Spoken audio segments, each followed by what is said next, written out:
আমার সামনে যারা বসে আছেন দিনদার ইমানদার পরহেজগার মুসল্লিরা, আপনাদের প্রতি আমার হৃদয়ের উষ্ণ অভিনন্দন সালাম। মাইকের আওয়াজ যেই পর্যন্ত যাচ্ছে, অন্যান্য ধর্ম বিশেষ করে হিন্দু ধর্ম সম্প্রদায়ের বা সনাতনী ধর্মের যে সকল ভাই বন্ধুরা আছেন, মা বাবারা আছেন, আপনাদের প্রতি আমার হৃদয় থেকে শ্রদ্ধা। আজকের এই তাফসীর মাহফিলে জাতি ধর্ম বর্ণ নির্বিশেষে সকল মানুষকে কোরআনের মাহফিলে আমি উদাত্ত আহ্বান জানাচ্ছি। কোরআন হচ্ছে সার্বজনীন, কোরআন হচ্ছে বিশ্বজনীন, কোরআন মানুষের কথা বলে, মানবতার কথা বলে। সুতরাং আমরা মুসলমানেরা কোরআনের তাফসীর আয়োজন করেছি, শুধু আমরাই শুনবো তা নয়, অন্যান্য ধর্মের ধর্মাবলম্বী, অন্যান্য মতাদর্শের মতাবলম্বী ভাই বোনেরাও আমাদের সাথে আসতে পারেন। আমরা আপনাদেরকে অসম্মানজনক চোখে তাকাবো না, অসম্মানজনক চোখে আপনাদের দিকে তাকাবো না। আপনি আপনার ধর্মের পরিচয় আমাদের পাশে বসুন, আপনি আপনার সম্মান নিয়ে আমাদের পাশে কথা শুনুন। কোরআনের কথা, কোরআন এসেছে পৃথিবীতে আলো জ্বালানোর জন্য। পৃথিবীতে যত ধর্মীয় পুস্তক আছে, কোরআনুল কারীম হলো তার মধ্যে সব থেকে লেটেস্ট, সব থেকে সর্বশেষ, এই শ্রেষ্ঠতম গ্রন্থ। এতে জাতি ধর্ম বর্ণ নির্বিশেষে সকল মানুষের কথা, মানবতার কথা, রাষ্ট্রের কথা, আইনের কথা, বিধি বিধানের কথা সব কোরআনুল কারীমে বলা হয়েছে। সুতরাং আজকের এই কোরআনের মাহফিলে একটু বৃষ্টি হয়ে ছন্দপতন হয়েছে। আপনারা বোধহয় নারাজ হয়েছেন নাকি? আমি কিন্তু বেজার হই নাই। আমি কি হই নাই? কথা বলে না, আমি কি হই নাই? তা আপনারা বেজার হয়েছেন, রাগ করছেন? এটা আমাদের আঞ্চলিক ভাষায় বলে বেজার আর কি। আপনারা আঞ্চলিক ভাষায় কি বলেন? গোস্বা। অনেরা গোস্বা হয়েছেন নি? মাশাআল্লাহ। শুনুন, ফিআলুল হাকিমে লা ইয়াখলু আনিল হিকমা। আল্লাহ তাআলার কাছে ফরিয়াদ করি, বার ইলাহি, আজকের বৃষ্টি এই ঝড়ের মধ্যে যদি কোনো কল্যাণ আমাদের জন্য লিখে রাখেন, তাহলে সে কল্যাণ দিয়ে আমাদেরকে ধন্য করুন। আল্লাহ তাআলা, আপনি তো গায়েব জানেন, আমরা তো জানি না। এই বৃষ্টি, এই ঝড়, এর মধ্যে যদি আমাদের জন্য ক্ষতি থাকে, অকল্যাণ থাকে, অমঙ্গল থাকে, অপমান অসম্মান থাকে, জিল্লত থাকে, আল্লাহ তাআলা আপনার কাছে তার থেকে পানাহ চাই। এই গোলামদেরকে আপনি তার থেকে পানাহ দান করুন। তাহলে কল্যাণ থাকলে আল্লাহ কল্যাণ দিক, আর অকল্যাণ থাকলে তার থেকে আল্লাহ হেফাজত করুন। তাহলে আজকের এই বৃষ্টি আল্লাহ যে একটু ধাওয়া দিছে আপনাদেরকে, ঝড় বৃষ্টি দিয়ে, অখুশি নাকি আপনারা? শোনেন, ছাত্র জীবনে তো কত কথা ওস্তাদেরা বলে, ওস্তাদের কাছে তো ছাত্র সন্তানের মতো। এখনকার দিনে ছাত্র শিক্ষকের গভীর সম্পর্ক নাই, আগের দিনে ছিল। আমাদের সময় কিছুটা ছিল, এখন তো ছাত্র আর ওস্তাদ আরে সর্বনাশ। ছাত্ররা এমন রাজনীতি শিখছে, পারলে ওস্তাদরে ঠ্যাঙ্গায় পিটায়, মাস্টার পিটাইয়া প্রফেসর বানায়, প্রফেসর পিটাইয়া ভাইস চ্যান্সেলর বানায়। কি আজীব জমানায় আসলাম রে বাবা। তো আগের দিনে তো ওস্তাদেরা নানা ধরনের মজার মজার কথা আমাদের দৃষ্টি আকর্ষণ করার জন্য, পড়াশোনা শেখানোর জন্য সুন্দর সুন্দর কথা বলতেন। তো একবারের একটা গল্প, আল্লাহ তাআলার কাজের মধ্যে যে হিকমত আছে, গভীরভাবে কথাটা খেয়াল করবেন। এক বাদশা, তার নানান ধরনের শখ, হবি, আহ্লাদ, মানে এক একটা সে কাজ করতে ভালোবাসে। এটা আমরা আঞ্চলিক ভাষায় শখ বলি, শখ। আপনারা কি বলেন? কখনো পাখি মারে, কখনো মাছ ধরে, কখনো ঘুরতে যায়। জি, গোশ, গোশ। মাশাআল্লাহ, এরকম দুই একটা ভালোবাসার মহব্বতের মানুষ থাকলে না মাঝে মাঝে বলে দেয় আমাদেরকে। আচ্ছা, কি গোশ? Osh, Osh. এই বাদশার নানান ধরনের ওশ, মানে এই শখ, তার হবি। একদিন একটা ধারাল তরবারি নিয়ে নাড়াচাড়া করতেছে। তরবারিটার ধার কেমন দেখতে গেছে, একটা জিনিসের প্রতি মারছে কোপ।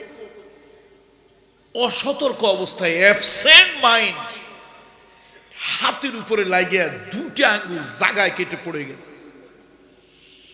আহারি বাদশার আঙ্গুল কাটছে। অন্দরমহলে চিৎকার হলো, যে যেখানে আছে সব হাজির হলো, ডাক্তার কবিরাজ সব এসে গেল। তারপরে লতা পাতা নানান কিছু দিয়ে বাদশার এখানে পট্টি বাঁধা হলো যাতে করে রক্ত পড়া বন্ধ হয়। বাদশা ব্যথিত হৃদয়ে হাত কাটা আঙ্গুল কাটা কষ্টে রাজ সিংহাসনে আসে বসলো। এখন উজির নাজির যারা আছে মন্ত্রী পরিষদ তারা চিন্তা করলো বাদশার একটু হাওয়া দিলে, হাওয়া বোঝেন তো, পাম। আমরা ডিগ্রিতে পড়ছিলাম হরপ্রসাদ শাস্ত্রী একজন লেখক, তৈল প্রবন্ধ, তৈল, লেখকের নাম কি? হরপ্রসাদ শাস্ত্রী। এই ভদ্রলোক হিন্দু ভদ্রলোক, খুব মজার মানুষ, কি সুন্দর মজা করে লিখেছে। তৈল এমন একটা জিনিস কৌশল করিয়া এক বিন্দু দিলে যে কাজ হয়, বিনা কৌশলে কলস কলস তেল ঢাললেও কাজ হয় না। তেল মারতে হয়, মালিশ করতে হয়, তবে জাগা মতো। অজাগায় মারলে, অজাগায় মালিশ করলে কাজ। এখন মন্ত্রী পরিষদ চিন্তা করে বাদশার তো আজকে মন মেজাজ অন্যরকম, একটু হাওয়াটা যদি ভালো মতো দেওয়া যায় আগামীকালকে প্রমোশনটা হয়েই যাবে। এখন একজন উঠে কয়, বাদশাহ আপনার হাতের আঙ্গুল কাটছে। এ কথা শোনার সাথে সাথে জাতি ব্যতীত, দুঃখিত, ভারাক্রান্ত। আরে হাত তো আপনার কাটে নাই, যেন আমাদের কলিজা কাটছে। আরেকজন বলছে, বাদশাহ আপনার আঙ্গুলটা কেটে কত ফোঁটা রক্ত পড়ছিল জানি না, শোনার পর আমার কলিজা থেকে যে এই যে রক্তক্ষরণ শুরু হয়েছে, এই রক্ত আর থামতেছে না। ওই মজলিসে ছিল একজন আলেম, বুজুর্গ আল্লাহওয়ালা মানুষ, কথা কয় কম, তাসবিহ তাহলিল পড়ে, ভালো চিন্তা করে। এই বেচারা সবাই তো পাপ দিতেছে হাওয়া, বাদশা কার দৃষ্টি আকর্ষণ করে। ওই বেচারা চিন্তা করে রাজা বাদশা মানুষ অকর্মান্না ঢেকি। আরে রাজা বাদশারা পায়ের মোজাটা পর্যন্ত নিজে পড়ে না, জুতাটা নিজে পায়ে দেয় না, চাকর নকর কত কিছু তারা দেয়, এক গ্লাস পানি নিজে ঢেলে খায় না। সেই বাদশা তরবারি নিয়ে নাড়াচাড়া করলো, হাতের আঙ্গুল দুটে পড়ে গেল। এর মধ্যে হয়তো আল্লাহ কোনো কল্যাণ তার জন্য রাখছে। আকাশের দিকে তাকা, মালিক মাবুদ, হে আমার রব, এই যে আঙ্গুল কাটা এটা যদি বাদশার কল্যাণের জন্য আপনি করে থাকেন, বাদশারে দিয়ে আপনি ভালো করবেন, মালিক আপনার কাছে শুকরিয়া জানাই, আলহামদুলিল্লাহ। কি ভাই আলহামদুলিল্লাহ খুশি হইলে না বেজার হইলে? পিছনের লোকেরা আলহামদুলিল্লাহ বলেন, কি খুশি হইলে না বেজার হইলে? খুশি হইলে আলহামদুলিল্লাহ কয়। আর মালিকের ভিতরে যদি বাদশার জন্য কোনো অকল্যাণ, অমঙ্গল, ক্ষতি থাকে, তার থেকে তারে আপনি হেফাজত করিয়েন। বাদশা শিক্ষা দীক্ষায় কম, রাজার ছেলে রাজা হইছে, তার মেজাজ গরম হইল, কি আলহামদুলিল্লাহ পড়লো, আমার আঙ্গুল কাটছে, রে মোল্লা আলহামদুলিল্লাহ পড়ছে, রাত মোল্লা তোরে দেখাবো এর মজা। আঙ্গুল কাটলো আমার, কতগুলা লোক দুঃখ পাইলো, গোটা জাতির আঙ্গুল কাটলো, একজনের কলিজা দিয়ে রক্ত বের হইলো, আর তুই মোল্লা কইলি আলহামদুলিল্লাহ। আলহামদুলিল্লাহর অর্থ আমরা বুঝি না, তুমি খুশি হইছো, রাখো। বাদশা কয়েকদিন পরে বাৎসরিক হরিণ শিকারে যাবে, কয় হুজুর ছাড়া আমি যাব না। এখন হুজুর চিন্তা করে, আমি তো হরিণ মারা দূরের কথা, মশা মাছি তো ঠিক মতো মারতে পারি না, হরিণ মারি কেমনে? আচ্ছা বাদশা কইছে আলহামদুলিল্লাহ। বাদশা নিয়ে গেল এক জঙ্গলের কাছে, তাবু গাড়লো। এবার তার লোক লস্কর নিয়ে জঙ্গলের ভিতরে ছুটলো, তীর ধনুক নিয়ে। একটা হরিণ পাইলো, তার পিছনে তীব্র বেগে ছুটলো, কিন্তু আল্লাহ তাআলার কি হিকমত, হরিণটা মিলাইতে পারলো না, হরিণটাকে স্বীকার করতে পারলো না। কয় হুজুর কপালটা খারাপ। কয় না বাদশা, আল্লাহ এর মধ্যে কল্যাণও থাকতে পারে, আলহামদুলিল্লাহ। বাদশার মেজাজ আর এখন দেখে গে, এই হুজুর কথায় কথায় আলহামদুলিল্লাহ, আমার আঙ্গুল কাটছিল তখনও বলছিল আলহামদুলিল্লাহ, এখন তোমারে বাইন্দাই জঙ্গলের ভিতরে ফেলাবো, কয় আলহামদুলিল্লাহ। বাদশার মেজাজ এইরকম গরম হয়েছে, দড়ি দিয়ে বাইন্দা দেখে পাশে একটা নিচু জায়গা, ডোবা, গর্ত। এর মধ্যে পানি আছে, ধাক্কা দিয়ে ওখানে ফেলছে, কয় থাক ওখানে। আমার আঙ্গুল কাটছে, খুশি হয়েছিলাম, বোঝো মজা, রাগ করে চলে যায়। এখন হুজুর আকাশের দিকে তাকায়, কে মালিক, আমি তো এই হরিণ শিকার এগুলো তো রাজা বাদশাদের কাছে আমি আসি না, উনি আমারে আনলই বা কেন, হাত পাও রাগ করে বাঁধলই বা কেন, এই জলাধারের ভিতরে, কুয়ার ভিতরে, ডোবার ভিতরে ধাক্কা দিয়ে ফেললই বা কেন? মালিক তুমি জানো, যদি আমার কল্যাণের জন্য হয় তাহলে আলহামদুলিল্লাহ। এর একটু অভ্যাস হলো কথায় কথায় কি বলা, আলহামদুলিল্লাহ। বাদশা রাগ হইয়া চলছে, হুজুর থাকো তুমি ওই জায়গায়। এখন আল্লাহর কি কুদরত, বাদশা দিকভ্রান্ত হয়ে গেছে। দিকভ্রান্ত বোঝেননি, উত্তর পূর্ব পশ্চিম দক্ষিণ কোনটা কোন দিক চিনে না। শেষে আন্দাজের উপরে হাঁটা শুরু করছে। হাঁটতে হাঁটতে জঙ্গল পাশে গিয়া দেখলো কিছু লোক বাদশাকে দেখে একজন আরেকজনের দিকে ইশারা করলো, কি যেন একটা আওয়াজ দিল, আরো কিছু লোক আসলো। এই লোকগুলি আসলো, কেউ ফুলের মালা ফুলের তোড়া নিয়ে আসলো। বাদশা একটু ভাব ধরে আসে, ভাব ধরে থাকবে না, আমি যে দেশের বড় একটা কিছু লোকের আমারে চিনছে। এখন কেউ ফুলের মালা দেয়, ফুলের তোড়া দেয়, কেউ এসে হাত বাঁধে পাও বাঁধে, এই তোমরা করো কি?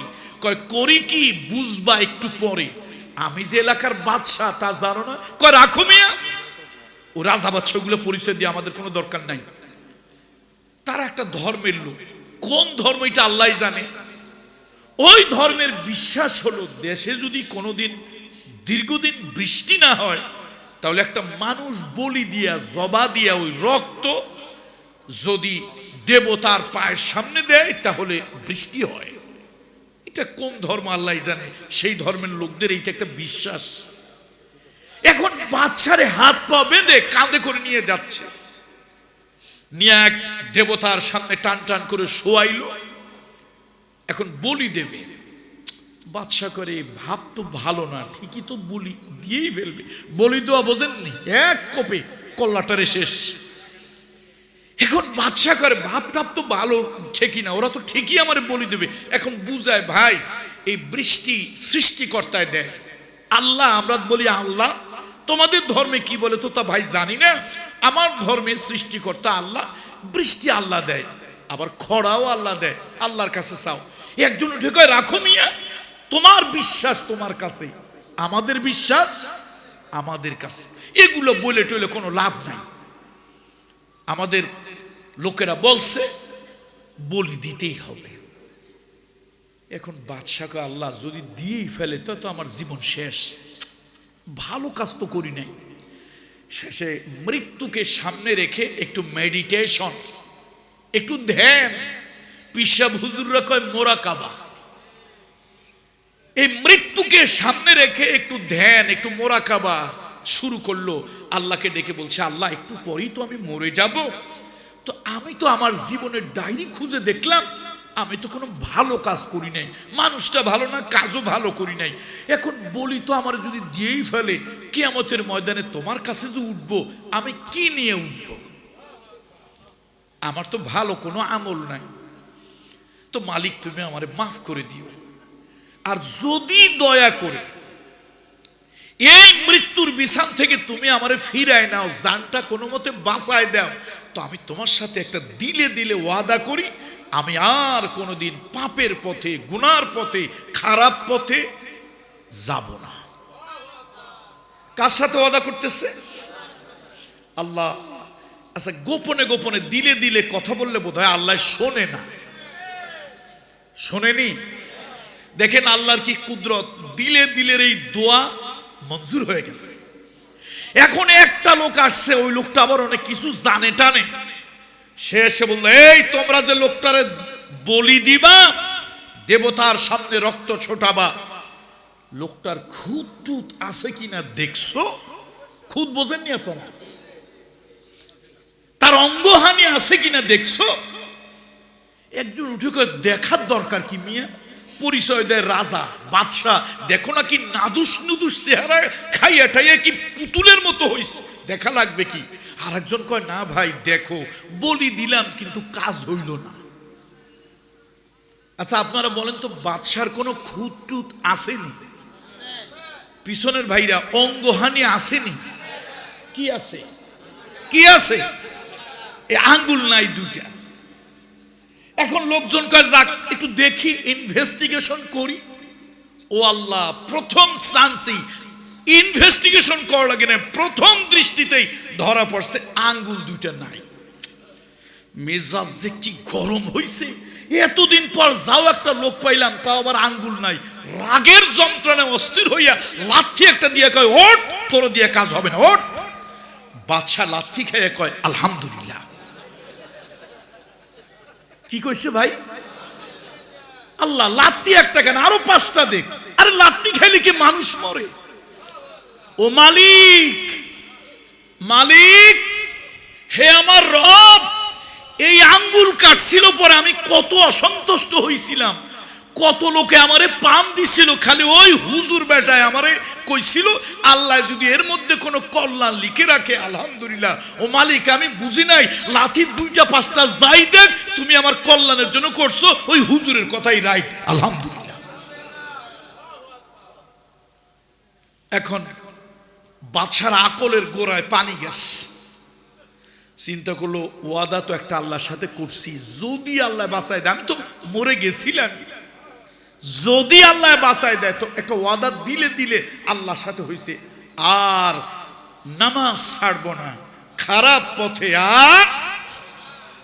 চিন্তা করলো তো প্রথমেই তো একটা ভালো কাজ করা দরকার। হুজুর বেচারা নিরহ মানুষ, বেঁধে রাখছিলাম কোথায়, রাগ করে জঙ্গলে বাইন্দা, তাও আবার ধাক্কা দিয়ে ফেলছিলাম একটা পানির গর্ত ডোবার ভিতরে। তো ভালো কাজ দিয়েই জীবন শুরু করি, নতুন জীবন যখন আল্লাহ দিছে, ভালো কাজ দিয়ে শুরু করি। হাঁটতে হাঁটতে হাঁটতে ওই জঙ্গলের ভিতরে গিয়ে দেখে হুজুর আল্লাহর তসবিহ পড়ে। কয় হুজুর বলেন আলহামদুলিল্লাহ, হুজুর বলেন। এখন হুজুর কয় আমি তো আগের থেকেই আলহামদুলিল্লাহ। বাদশা হঠাৎ করে আপনি কেন আলহামদুলিল্লাহ? কয় হুজুর, আহারে আঙ্গুল যে আল্লাহ কেন কাটছিল হুজুর, আজকে বুঝছি। হুজুর আঙ্গুল 2টা আর 4টা আল্লাহ কাটলো না কেন? 2টা 4টা আঙ্গুল কাটলে কি মানুষ মারে? আর এই আঙ্গুল কাটাই তো আজকে আমার জীবন বাঁচাইছে। হুজুর আসেন, আপনার আগে ওঠেন, ঘটনা বলি। তো উঠছে, সব ঘটনা হুজুর খুলে বলছে। হুজুর আল্লাহ শুকরিয়া আলহামদুলিল্লাহ। এখন হুজুর কয়, বাদশা এতক্ষণ তো আপনার জন্য আলহামদুলিল্লাহ কইলেন, এবার একটু আমার জন্য বলেন আলহামদুলিল্লাহ। কেন হুজুর? কয় যে আপনি রাজা বাদশা মানুষ, আমরা হুজুররা নিরহ নরম মানুষ, যা ইচ্ছা তাই করেন। নইলে আমার মতো একটা লোকরে আপনি হাত পা বাঁধে ধাক্কা দিয়ে এখানে ফেললেন, আমি কোনো বাদ প্রতিবাদ করলাম না। আসলে হুজুর ধাক্কা দিয়ে আপনি আমারে ফেলেন নাই, আল্লাহ ফেলছে। কে ফেলছে? এই আমরা দুজনে একসাথে ছিলাম, যদি যাইতাম ওই জায়গায় একসাথে যাইতাম, তো আপনারা তো রাজা, চেহারা ছবি সুন্দর, তারপরে নাদুস নুদুস আপনারে বলি দেওয়ার জন্য ধরছে। আপনার আঙ্গুল নাই, অঙ্গহানি, আপনারে বাদ দিত, বলতো সাথের মৌলবীরে ধর। কারে ধর? আর কথা কয় না, কারে ধর? এই লোকটার দিয়ে কাজ হইল না, সাথের মৌলবীরে ধর। তো আমার চেহারা অত সুন্দর না হইল, আমার কিন্তু অঙ্গহানি নাই, তাহলে নির্ঘাত বলির পাঠা আমি হইতাম। আল্লাহ আমাকে বাঁচানোর জন্য, আল্লাহ আমাকে বাঁচানোর জন্য, আপনারে বাঁচানোর জন্য আল্লাহ আঙ্গুল কাটছে। এইটা হলো আল্লাহর ওসিলা, আল্লাহ বাঁচাইছে। আর আমারে বাঁচানোর আল্লাহর ওসিলা হলো যে আপনার ভিতরে আমার বিরুদ্ধে রাগ দিয়া, সেই রাগে আমারে বাইন্দা আপনি জঙ্গলের ভিতরে ফেলছেন, না হলে কিন্তু বলি আজকে নির্ঘাত আমি হয়ে যেতাম। এটা কিন্তু কোরআন শরীফের কোনো কথা নয়, তবে কোরআনের একটা আয়াত আপনাদেরকে বলতে চাই। আসা আন তুহিব্বু শাইআন ওয়া হুয়া শাররুল লাকুম ওয়া আসা আন তাকরাহু শাইআন ওয়া হুয়া খায়রুল লাকুম ওয়াল্লাহু আ'লামু ওয়া আনতুম লা তা'লামুন। আমি যে গল্প বললাম এটা নিছক একটা গল্প, এর থেকে শিক্ষা গ্রহণ করা দরকার। তবে জিহাদের ব্যাপারে আল্লাহ কোরআন শরীফে আয়াত অবতীর্ণ করতে গিয়া, জিহাদের ব্যাপারে আল্লাহ কোরআনে আয়াত অবতীর্ণ করতে গিয়ে আল্লাহ বলেছেন, কিছু বিষয়, কিছু জিনিস তোমরা তোমাদের জন্য ভালো মনে করো, কিন্তু ওর ভিতরে তোমাদের জন্য অকল্যাণ আছে, অমঙ্গল আছে, ক্ষতি আছে। আর কিছু বিষয় তোমরা অপছন্দ করো, তার মধ্যে তোমাদের জন্য কল্যাণ লেখা আছে। আমি আল্লাহ জানি, তোমরা তা জানো না। আল্লাহু আকবার। তাহলে আজকের বৃষ্টিতে আমরা কিন্তু অখুশি। না না না, আগে শোনেন কথা, অখুশি। আরে বৃষ্টিটা না হইলে তো ভালো হইতো, এত কষ্ট, এত সুন্দর প্যান্ডেল, এত আয়োজন, এত যুবকদের মাতামাতি, বৃষ্টিটা হইছে একটু মনটাও খুশি। কিন্তু এর মধ্যে যদি আল্লাহ আমাদের জন্য কোনো কল্যাণ লিখে রাখেন, আল্লাহ কি পারেন না? পারেন না? আল্লাহর কলমে সম্ভব না অসম্ভব? তাহলে এই জন্যই আমি শুরু করেছিলাম, আরশের মালিক আজকের এই বৃষ্টি, আজকের এই ঝড়, মানুষজন যখন আসবে তখনই বৃষ্টি ছন্দপতন কাঙ্ক্ষিত মানের হয়তো আমাদের লোক হয় নাই, কিন্তু মালিক এই বৃষ্টি, এই ঝড়, এর মধ্যে যদি আপনি এই গোলামদের জন্য কোনো কল্যাণ লিখে রাখেন, ও আরশের মালিক সে কল্যাণ দিয়ে আমাদেরকে ধন্য করুন। আর আজকের এই বৃষ্টি, এই ঝড়োয়া হঠাৎ আবহাওয়া পরিবর্তন, এটা যদি আমাদের ক্ষতির জন্য, অমঙ্গলের জন্য, খাসারাতের জন্য হয়, তাহলে গোলামদেরকে আপনি আপনার কুদরতি কোলে আশ্রয় দান করুন।